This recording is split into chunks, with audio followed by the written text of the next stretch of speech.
Good morning friends. आज मैं आपके लिए फिर कंपाइलर डिजाइन की थर्ड वीडियो लेके आ चुका हूँ। प्रीवियस वीडियो में हमने ये वाले टॉपिक को खत्म करा था कि फ्रंट एंड और बैक एंड एक्चुअली होता क्या है। पर लास्ट वीडियो में मेरे पास एक्चुअल डायग्राम नहीं था, जिससे कि आपको प्रॉपर तरीके से विजुअलाइजेशन नहीं करा पा रहा था कि हर लेयर एक दूसरी लेयर से किस तरीके से कनेक्टिविटी करती है और किस तरीके से सिंबल टेबल और एरर हैंडल टेबल की क्या इंपॉर्टेंस रहती है पर्टिकुलर इस पूरे फ्लो में। तो आज हम इस डायग्राम के थ्रू ये चीज़ समझते हैं। जैसे कि अपने देखा था कि लेक्सिकल एनालिसिस क्या करता है, पूरे टोकन्स में कन्वर्ट करके और हर एक पॉइंट को प्रॉपर तरीके से एनालाइज करता है। फिर उसके बाद सिंटैक्स एनालिसिस क्या करता है, सिंटैक्स को चेक करता है, semantic, intermediate code generation, code optimization and code generation. ये सब हमारी प्रीवियस वीडियो में अपन प्रॉपर तरीके से समझ चुके हैं इनका क्या काम है, किस तरीके से काम करते हैं। तो अगर आपने प्रीवियस वीडियो नहीं देखी है तो आप जाइए, वहाँ पे प्रॉपर तरीके से मैंने एक्सप्लेन कर रखा है। इस वीडियो में जो हमारा मेन मोटिव है वो ये है कि सिंबल टेबल और एरर हैंडल ये क्या है और ये किस तरीके से काम करते हैं। एक्चुअली में हमने बात करी थी कि हमारा कोई भी इनपुट अगर आया तो लेक्सिकल एनालिसिस करने के लिए उस इनपुट को कहीं ना कहीं तो हमें स्टोर करना होगा ना। फॉर एग्जाम्पल आज जैसे आप कोड करते हो तो आपके पास सब कुछ है, पूरी स्टेप से कोड लिखने का पूरा पैटर्न आपको पता है, सिंटैक्स भी आपको सब कुछ पता है। पर कोड करने के लिए आपको वर्क बेंच तो चाहिए ना, जिसपे आप पूरा का पूरा कोड लिखते हो। आप जैसे आज कुछ लिख रहे हो तो आपको लिखने के लिए पेन आपके पास है तो कॉपी तो आपको चाहिए। ये वही जगह है जो आपकी वर्क बेंच है, जहाँ पे हर लेयर आती है, अपना अपना काम करती है और वहाँ चली जाती है। आप ये इस तरीके से समझ सकते हो कि गिटहब लेक्सिकल एनालिसिस आया, उसने पुल करा, अपना काम करा, उसने अपना कोड पुश कर दिया इस पर। फिर उसके बाद सिंटैक्स एनालिसिस, फिर इसको पुल करेगा, फिर उसको जो तो अपना काम करना है वो काम करेगा, पुश करेगा। इस तरीके से ये वन बाय वन करके अपने अपने काम करते जाते हैं और अपना कोड यहाँ पे जो भी अपना डेटा रहता है वहाँ पे स्टोर कर देते हैं। देन जो नेक्स्ट अपनी स्टेप रहती है या नेक्स्ट फेज रहता है फिर उस डेटा को पुल करके अपना फिर काम करता है। इस तरीके से यहाँ पे काम होता है। बट हर एक पॉइंट यहाँ पे एरर हैंडलर से जुड़ा हुआ, इससे क्यों जुड़ा हुआ आप समझ पा रहे हैं। अब देखो एरर कहीं भी आ सकती है, यहाँ पर भी आ सकता है, यहाँ पर भी आ सकता है, यहाँ पर भी आ सकता है, यहाँ पर भी आ सकता है। ड्यूरिंग कंपाइल टाइम होने पर भी रन टाइम एरर भी आ सकता है। तो एरर तो यहाँ पर भी आ सकता है, एरर तो कहीं भी आ सकता है। जैसे आपने डिवाइड बाय 0 कर दिया तो अब वो तो जब आपका कोड एग्जीक्यूट होगा रन टाइम में तभी पता चलेगा ना, कंपाइल टाइम में तो पता नहीं चलेगा। तो उस तरीके से यहाँ पे यहीं पे जनरेट होगा ना। तो उसके लिए एरर हैंडल जो है टेबल है वो हर जगह से हर एक फेज से कनेक्टेड है, जिससे कि जहाँ पर भी एरर आएगा तो सीधा के थ्रू यहाँ पर कर देगा और ये सीधा सीधा आपको जाके कंपाइलर स्कीम पे जाकर शो कर देता है। ये प्रॉपर इस पूरे डायग्राम का ये पूरे वो फेजेस हैं, ये पूरी कनेक्टिविटी है, ये पूरा विजुअलाइजेशन है, किस तरीके से आपका कंपाइलर काम करता है। अब इस चीज़ से करने से पहले अब हम आज एक नए टॉपिक को स्टार्ट करने वाले हैं जो कि है बूटस्ट्रैप। बूटस्ट्रैपिंग के पहले हम पढ़ते हैं सिंगल फेस और मल्टी फेस कंपाइलर क्या होता है। बहुत सारे बच्चों के पास ये डाउट रहता है कि single phase multi face compiler क्या होता है। Single phase multi face compiler क्या होता है वो तो इंपॉर्टेंट नहीं रहता है, वो तो बहुत सारी वीडियोस में आपको पता चल जाता है कि सिंगल फेस ये होता है, मल्टी फेस ये होता है। पर एक्चुअल बात है कि उसकी नीडेड क्यों है, क्यों हमें सिंगल फेस पढ़ना पड़ रहा है, क्यों मल्टी फेस बनाना पड़ा। अगर ये चीज़ आपको पता चल जाएगी ना तो आप जो वीडियो लेक्चर कहीं से भी पढ़ोगे ना, आप आज चलो मैंने आपको उसका नीड बता दी, उसका जो मेन मोटिव बता दी, फिर आप कंपाइलर कभी भी कहीं से ही पढ़ोगे आप कभी भी मिलोगे। तो हम इस पर ही फोकस करते हैं कि क्यों नीड पड़ी, क्यों सिंगल फेज आया, क्यों मल्टी फेज आया। फॉर एग्जाम्पल हम बात बताते हैं, जैसे कि ये यहाँ पर सिंगल फेज, यहाँ पर मल्टी फेज। अब इन दोनों में डिफरेंस क्या है। सिंगल फेज क्या करता है, जैसे मेरी कुछ लाइन्स ऑफ कोड है, ठीक है, ये मेरी लाइन्स ऑफ कोड है। जब ये लाइन्स ऑफ कोड है यहाँ पे मैंने लिख दिया कोड्स को, और जब एग्जीक्यूट हुआ ड्यूरिंग एग्जीक्यूशन टाइम पे क्या होता है, ये सिर्फ एक बार रन करता है, हर एक लाइन को एक बार एग्जीक्यूट करेगा काम करता है। इसमें से एक बार इसको एग्जीक्यूट करा, इसको एग्जीक्यूट करा, इसको एग्जीक्यूट करा, इसको एग्जीक्यूट करा, इसको एग्जीक्यूट करा और सीधा आपको आउटपुट देगा। और इसका आउटपुट अगर इसके कंपेरिजन में बात करूँ, यहाँ पर भी इतनी लाइन्स ऑफ कोड है, तो इस मल्टी फेस के कंपेरिजन में बात करूँ तो मल्टी फेस से ज़्यादा फास्टर है सिंगल फेस। अब आप बताओ सिंगल फेस क्यों फास्टर है। सिंपल सी बात है ना, मैंने आपसे कोई बात बोली, मैंने आपसे एक बात बोली, आपने तुरंत सडनली ही उसको ट्रांसलेशन करके किसी और को बता दिया। पर मैंने वही बात किसी और को बोली, उसने उसको एक बार सुना, 2 बार सुना, 3 बार सुना, फिर प्रॉपर अंडरस्टैंड करा, देन वो सामने वाले को डिलीवर करा। तो यहाँ पे तो आप ज़्यादा फास्टर हुए ना।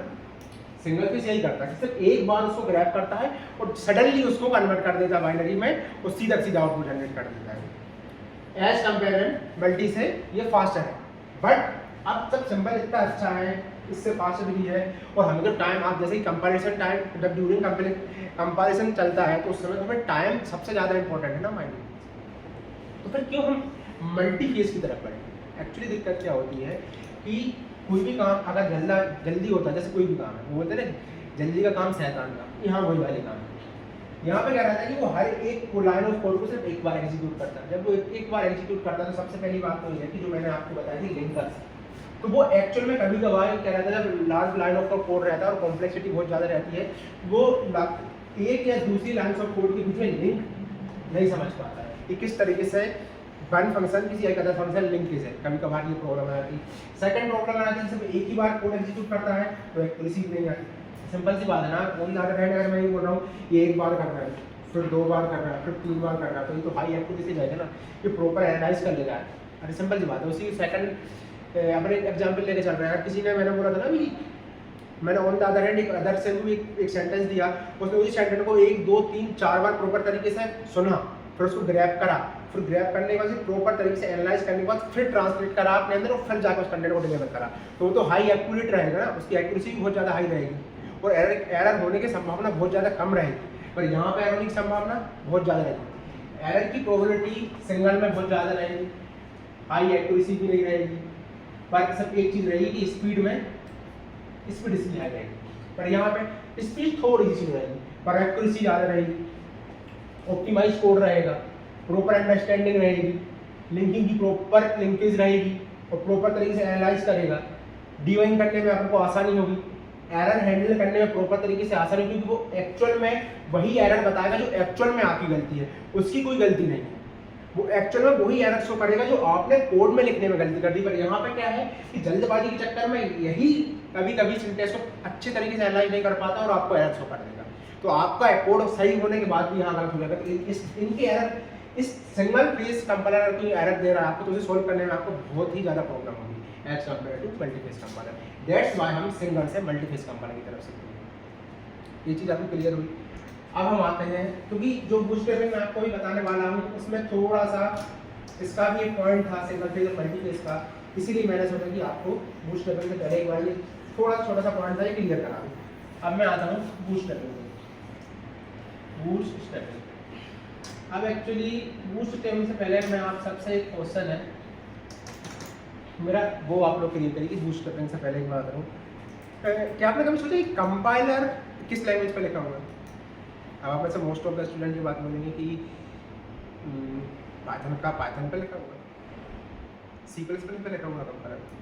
तो C++ को कंपाइल करने के लिए किस चीज़ पे लिखा हुआ है?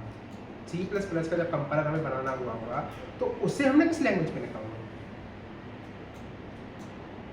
पता किसी क्या, मतलब कैसे? अभी जैसे आप कोई भी कंपाइलर बनाते हो, चलो जावा कंपाइलर बनाना है, पाइथन को बनाना था, आप बोलते चलो C के थ्रू बना देते हैं। मतलब C का कंपाइलर था तो वो किसके थ्रू बना हुआ? अब मैं आपको यही जो फंडामेंटल्स है यही क्लियर करता हूँ कि एक्चुअल में जो इनिशियल फेज में जब कोई कंपाइलर था ही नहीं, जब C का इन्वॉल्व हो रहा था, जब C डेवलप हो रही थी, तो उस समय C को एग्जीक्यूट करने के लिए भी कोई लैंग्वेज का यूज़ करा गया होगा ना। तो उस समय क्या यूज़ करा गया था, पहले मैं वो आपको बताता हूँ। ये बहुत पहले के समय की बात, जब C का डेवलपमेंट फेज चल रहा है। तो क्या रहता था इसकी एक, उस समय में क्या हुआ कि अब C का कंपाइलर हम लोगों को बनाना था, तो C का कंपाइलर बनाने के लिए लोगों ने क्या सबसे पहले क्या करा कि असेंबली लैंग्वेज है ना उसको डेवलप करा, ठीक है। और अब आप में से लोग बोलेंगे कि भाई C का कंपाइलर तो असेंबली के ऊपर लिखा है, पर असेंबली लैंग्वेज को कंपाइल करने के लिए क्या हुआ, असेंबली लैंग्वेज प्योर बाइनरी में लिखी गई है। प्योर बाइनरी लैंग्वेज में इसका पूरा का पूरा कंपाइलर इसका बाइनरी लैंग्वेज में लिखा हुआ कि असेंबली लैंग्वेज डायरेक्टली बाइनरी में कन्वर्ट होती है, ठीक है। और फिर असेंबली लैंग्वेज के थ्रू हमने C का कंपाइलर को डिजाइन करा, C का कंपाइलर लिखा है। अब मेरी बात आई कि अब प्रेजेंट टाइम में क्या हुआ कि मैं आपसे बोल रहा हूँ कि पाइथन का कंपाइलर लिखो। अब पाइथन का कंपाइलर, तो पाइथन का कंपाइलर लिखना तो आपको क्या करना पड़ेगा, पाइथन का कंपाइलर के लिए आप बोलोगे कोई दिक्कत नहीं, मैं फिर से असेंबली लैंग्वेज के थ्रू फिर सीधे बाइनरी जाऊँगा, क्या एक ऑप्टिमाइज तरीका है। फिर आपको असेंबली लैंग्वेज के थ्रू मैं बोलूँगा पाइथन का कंपाइल करना तो कितना कॉम्प्लिकेटेड हो जाएगा। यहीं पे आता है बूटस्ट्रैपिंग, यहाँ पे ही आ गया बूटस्ट्रैपिंग।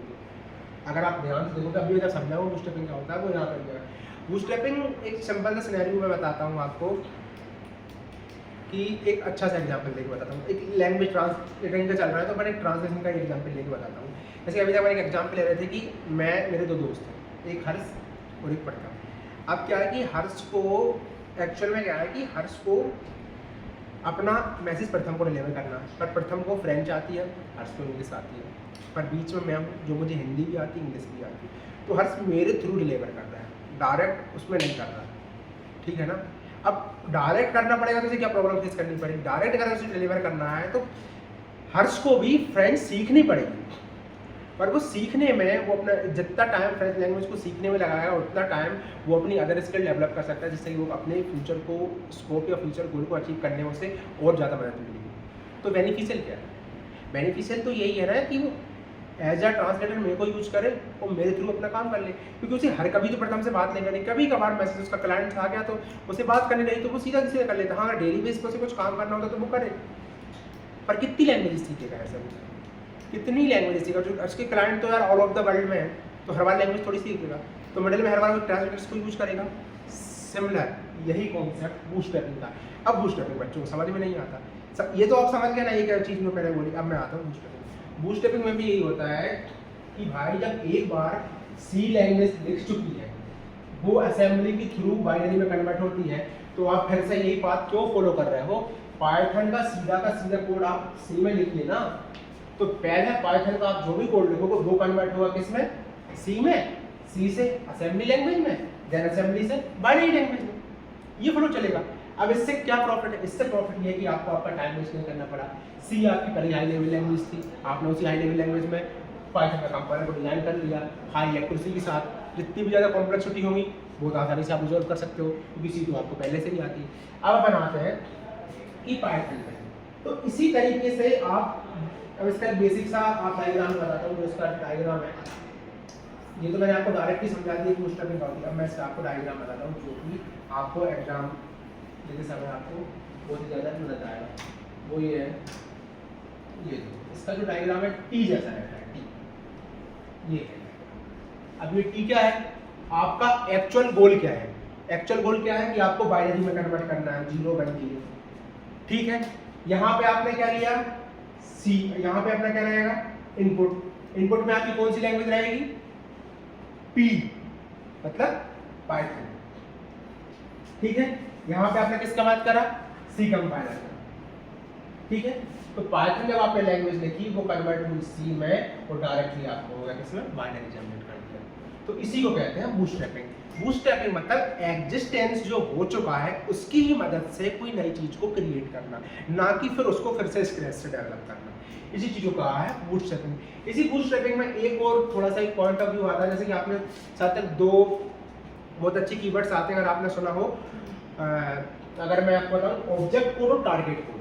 दो चीज़ बहुत इंटरेस्टिंग चीज़ है, अगर आपने सुनी होगी अपनी, अगर आप इंजीनियरिंग लाइफ कर रहे हो, इंजीनियरिंग में हो अभी, तो आपने एक बात सुनी होगी, दो चीज़ रहती है, एक ऑब्जेक्ट कोड, ठीक है, एक ऑब्जेक्ट कोड और एक टारगेट कोड। क्या इन दोनों में आप डिफरेंस बता सकते हो? ऑब्जेक्ट कोड और टारगेट कोड क्या है?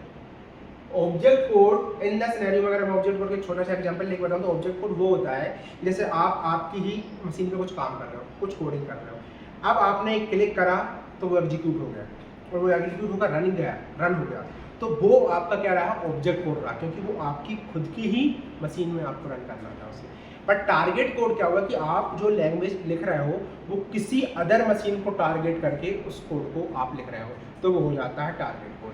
फॉर एग्जाम्पल, आज जैसे कि आपकी मशीन कैपेबल है किस चीज़ को लिखने के लिए? आपकी मशीन कैपेबल है ओनली फॉर सी।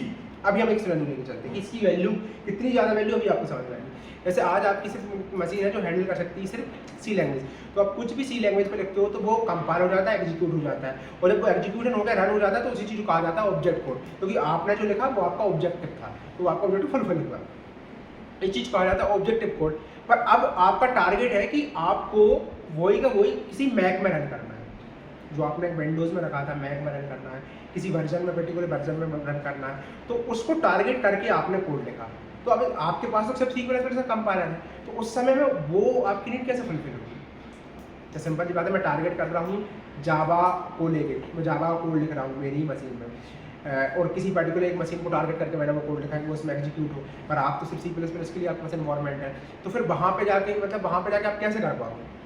क्या आपको हर एक चीज़ के लिए अलग अलग ऐसे, तो आपको कितनी सारी मशीन, जावा के लिए अलग, पाइथन के लिए अलग, उसके लिए अलग, नंबर ऑफ मशीन्स आपको लेनी पड़ती, नंबर ऑफ डिवाइसेस चाहिए रहते, हर एक लैंग्वेज के लिए एक इंडिविजुअल डिवाइस चाहिए रहता, पर क्या ये सही चीज़ थी? तभी एक नई चीज़ आती है आपकी कहानी में, जिस चीज़ को कहा जाता है क्रॉस कंपाइलर।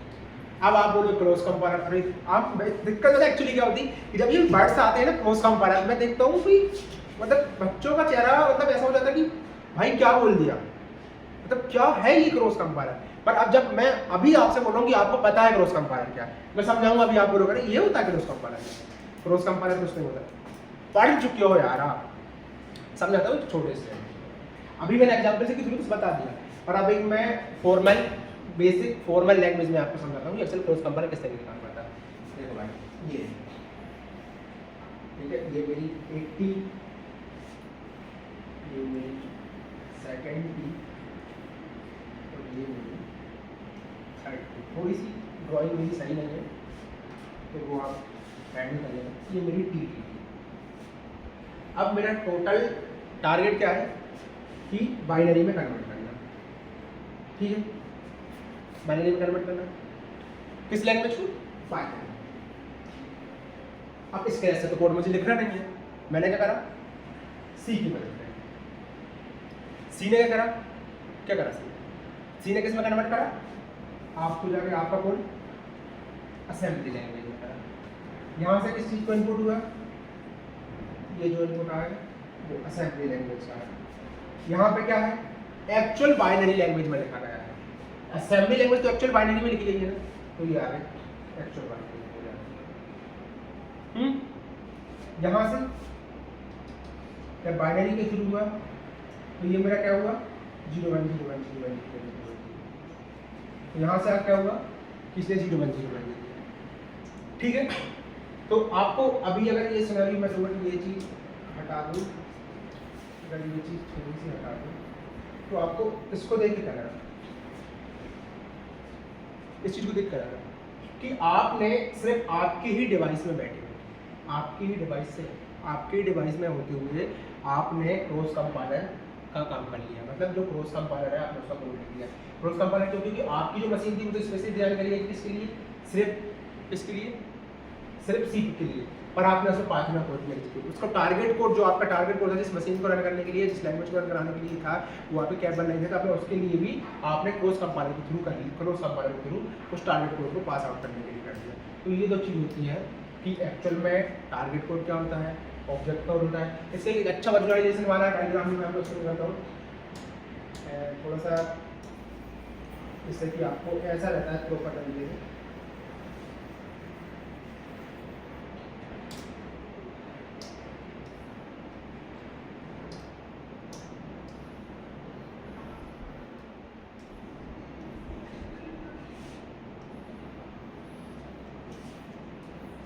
ये एक्चुअल डायग्राम है,